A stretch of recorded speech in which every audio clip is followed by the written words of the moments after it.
Hey there, this is Kat, and this is your Marketing Minute. Today, I want to talk to you about something that I am very sure you're going to tune into. So I just talked to a couple of clients in the last few weeks, and this one question came up a couple of times, which I am just like, I love my clients. I love them. And I love my potential clients, but I love these questions that come up because then I bring them to you. So the question that came about was, Kat, why, and person had, let's going to use a Shopify site, okay? A Shopify website. Okay, which is a very specific website for e-commerce. It's very specific. Then this is a plug and play site. So that means that there's not a lot of coding. You have to have some kind of design ability, and you kind of gotta know how to manipulate it and work the apps and the features. Okay, so do you have to be like a scientist or an engineer to do these things? No, you don't. Okay. So the question that came about was on this particular website. Okay. And this client sold, a few products, not a lot. So a few specific products. And let's say on this Shopify site, let's say that this person was selling like stuffed animals. I don't know. They knitted or they made these stuffed animals, and maybe they had 10 different ones, and maybe they were, the colors of a high school or things like that. Okay. And so very simplified, but it's a Shopify site. So you want to know, of course, who your target is and, the dialogue, the content and your products. And the biggest thing about a selling site, okay, is the sexiness of the words of how you describe and how you're going to sell this site, right? How you're going to sell the products. And you want someone to visualize it in their home and all of this great stuff. Anyways, let's just get to the nuts and bolts of it because I'm going all in tangents, okay? So the question was, Kat, I am putting this out there in the universe, in the world, and I want people to submit proposals because I need to revamp my website.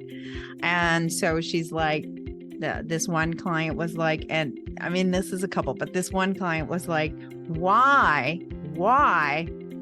do I have it where one person sends me a proposal for $300 and then I have another person who sends me another proposal, same website, for $6,000? Granted, my site's already up. I have my content. I have everything already loaded.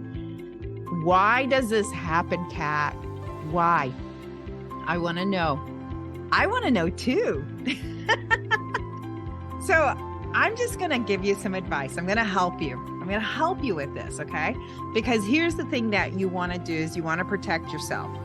Definitely want to protect yourself. So you definitely want to see some samples of what have they done before, right? And if they're charging you $6,000 and they're saying that there's some kind of, rocket scientist and they're going to do things that nobody else are going to do, and they're going to increase your SEO, or they're going to add so much, to your website that nobody else is going to be able to add, or nobody else is going to know this magic that they're going to add to the website. So their hourly fee is $250 an hour. And it's going to take like, I don't know, let's do the math. What is 6,000 divided by 250? It's going to take them 24 hours to get it done. Okay. Whereas the other person who charged the $300, let's divide it by 20 hours. They say that's $15 an hour. Okay. So if you really, really are insulted by somebody's proposal, then try to understand the math and try to understand how they got about to that number. What are they adding to the site that the other person's not adding? Because if they're adding SEO, search engine optimization, so that means that they're going to go in and code everything, recode it on the back end. Okay. You can also hire someone separately to do that on your own, and you can get proposals for that too, because you're going to see the price range vary there too. Okay. So the $6,000 proposal and the $300 proposal. I personally would have them line item everything they're giving you, have a timeline, right? Have a timeline and show you samples. You can take it a step further and ask for references. You've got to ask for references. Ask them for people who have utilized them, or look at their reviews. Go look at their public reviews.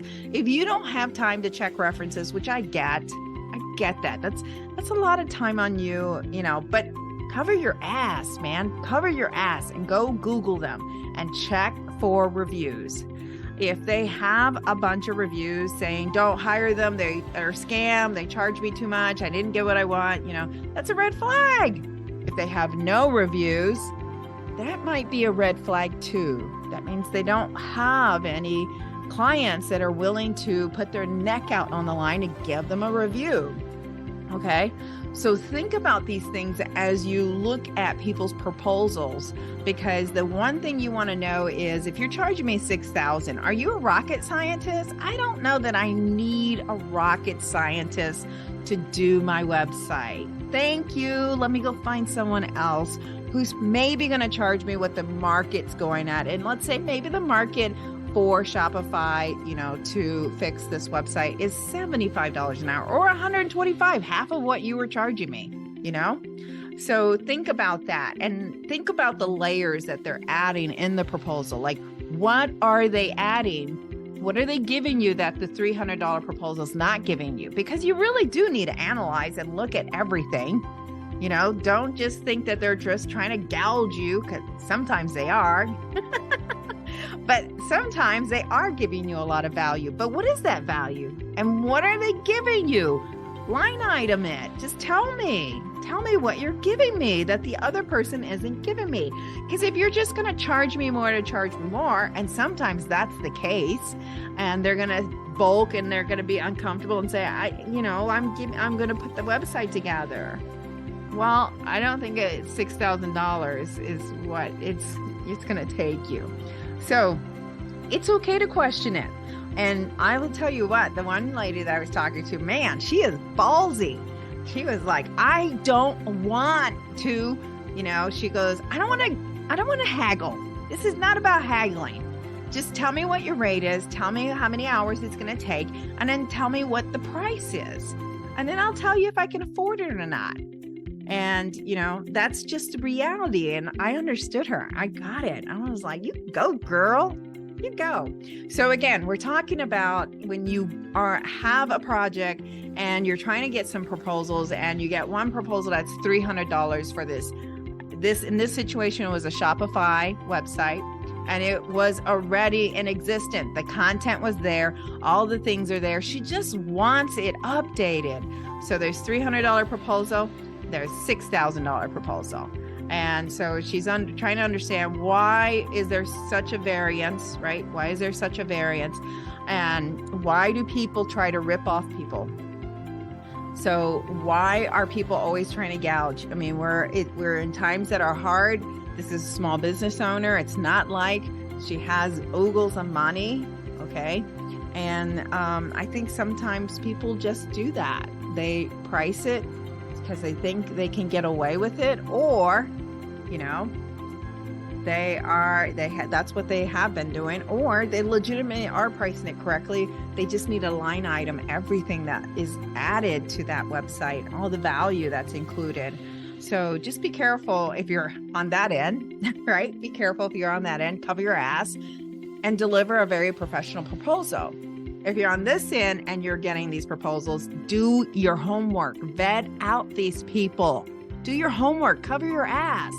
Because I'll tell you what, if you get ripped off, if you get scammed and you pay someone and they have the keys to the car, you might not get that car back.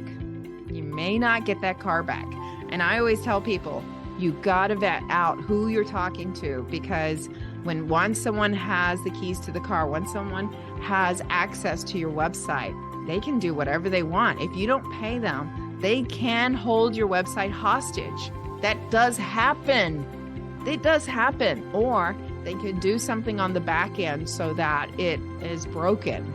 So keep that in mind. I'm not telling you everybody does this. No, I'm telling you to be careful.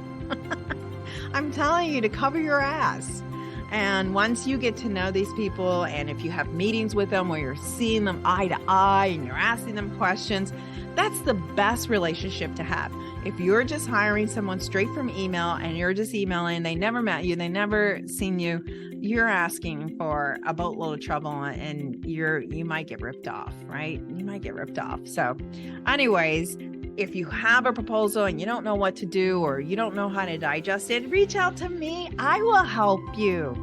I will be your devil's advocate, and I will punch holes through it, or I will help you understand the nuances about it. Okay? I got your back. I do. Hey, I'm Kat Ramirez, CEO and founder of Advertise, #SocialBuzz, and 10X Business Broker. Follow me and learn more ways on how you can stand out and grow. You got this. I promise you, you got this.